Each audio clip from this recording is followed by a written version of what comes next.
Hello, I'm Eric, and I am doing a reading challenge to finish this year of 2024 by reading a book a week.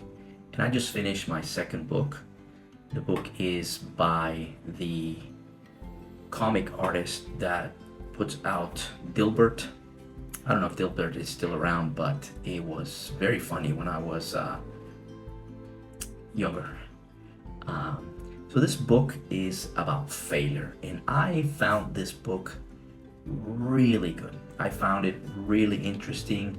I found that his appreciations of failure and the way he sees failure really resonated with me. The way he has worked his professional life is by doing a lot of things, which is something I've done myself. I mean, I've started maybe 30, 40 companies, some very formal, some informal, and some of them I did okay, but a lot of them I really failed at them. And it's okay. I don't regret everything I learned from the process. But what he does in the way he tells the story of his failures is he really understands that failure is a part of life. And the way I've seen failure most of my life is not through that lens. I've always seen failure as something that you have to avoid at any cost.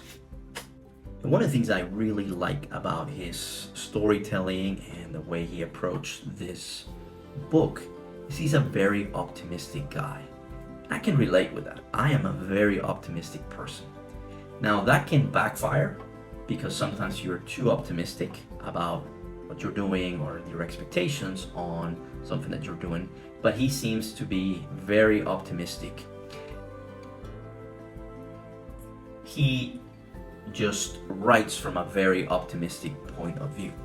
But at the same time, there's a story of how Dilbert came to be that I really loved, because he attributes Dilbert coming to most newspapers in the United States as pure luck. Something I also read many, many years ago is the fact that people that tend to be luckier are those that are prepared. The more prepared you are, the luckier you can get. So he shares the story that there was a person that was blocking the sales of Dilbert in, I don't remember if it was the east or west of the United States, and that person died.